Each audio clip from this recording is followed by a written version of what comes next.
Well, good morning, everybody.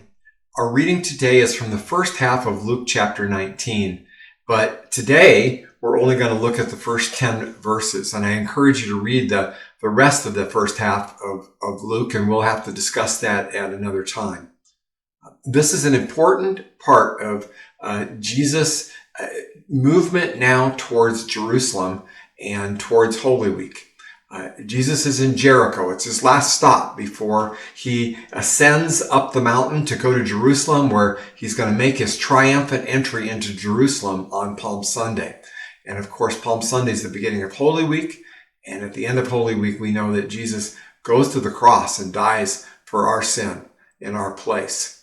But with all that ahead of him, Luke tells us that Jesus had still the personal focus to see this man Zacchaeus and to notice him and to do more than that. So let's read Zacchaeus' story.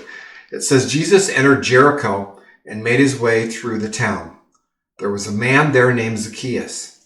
He was the chief tax collector in the region, and he had become very rich. He tried to get a look at Jesus, but he was too short to see over the crowd. So he ran ahead and climbed a sycamore fig tree beside the road, for Jesus was going to pass that way.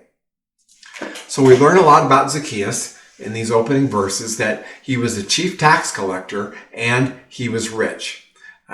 No doubt that Zacchaeus was very unpopular. He was a Jewish person, but he worked for the Romans. He had signed on contract with the Romans to collect taxes. And not only did he collect taxes for the Romans, but he also padded his pockets at the expense of his Jewish brothers and sisters. And so that made him very unpopular and even estranged from the rest of the Jews. But somehow he wanted to see Jesus. Somehow he is very intense in his desire to see Jesus. He can't see over the crowd, so he even climbs up into a sycamore fig tree. Let's read the next verse. It says, Then Jesus came by. He looked up at Zacchaeus and called him by name. Zacchaeus, he said, Quick, come down. I must be a guest in your home today. So Jesus did much more than just see him up in the tree as he was passing by. He called him by name. Think about that. That's an absolute miracle that Jesus would have known Zacchaeus' name. It makes me stop and think and realize that Jesus knows our name too. Jesus knows your name. He knows my name. He knows what you're doing. He knows where you are. He knows even what you're thinking. Reminds me of what the psalmist said in Psalm 139. He said, O Lord, you have examined my heart and you know everything about me. You know when I sit down or stand up. You know my thoughts even when I'm far away. You can see me when I travel and when I rest at home. You know everything that I do. Now, if we trust the one who knows us like that, then that's not a fearful thing. And that's what Jesus wants us to do. He wants us to trust him because he knows us better than we know ourselves. And it's what's even more powerful about when Jesus called out Zacchaeus by name. In Hebrew, Zacchaeus' name means pure one. It's interesting that as Jesus was seeing this thief, this corrupt tax collector who had ripped off many people and profited greatly personally from it, he saw something in Zacchaeus. He didn't call Zacchaeus for what he was at that point, but he saw the potential in him. He saw who he could be. Jesus knew that Zacchaeus was hungry for a new life, and so they had lunch together. Good things happen when we eat together, don't they?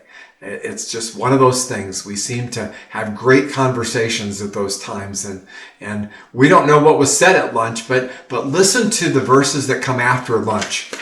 In verse 8, it says, Zacchaeus stood before the Lord and said, I will give half my wealth to the poor, Lord, and if I have cheated people on their taxes, I will give them back 4 times as much. Jesus responded, Salvation has come to this home today, for this man has shown himself to be a true son of Abraham. For the Son of Man came to seek and save those who are lost. You see, Jesus knows each of us completely. He knows what we've done. He knows our lostness. And that's the reason he went to the cross, to pay the price for our sin. And when we trust our lives to him, when we trust him to know us that way, he changes everything. He changes our hearts. He forgives us, and then he gives us a new way to live, a new reason to live, a new way to live and think.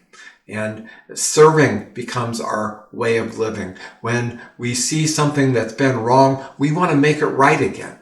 And that comes because the God of justice, that Jesus lives in our heart. Then he sends us out to call others by name too, to have lunch with them, to find ways to connect with them so that they can know the love of Jesus too. You see, there is nothing as fantastic as knowing Jesus in our life, someone who loves us so much and who gave his life for us and even cares for us personally and knows us by name. And he wants a relationship with each of us. And now, today, I know he is calling you by name. He's calling me by name. The question is, are we listening? I pray that as you read this passage, you'll realize that how much Jesus loves you, and you'll trust your life into his. And if I can help you with that there's any way that we here at Light of the Desert can help, please let us know. Drop us an email or a text or get a hold of us. We would love to talk with you more about Jesus. Have an amazing day. If these devotional videos are helpful to you, subscribe to our channel and click the notification button so you know when we post a new video. And of course, please share them with others.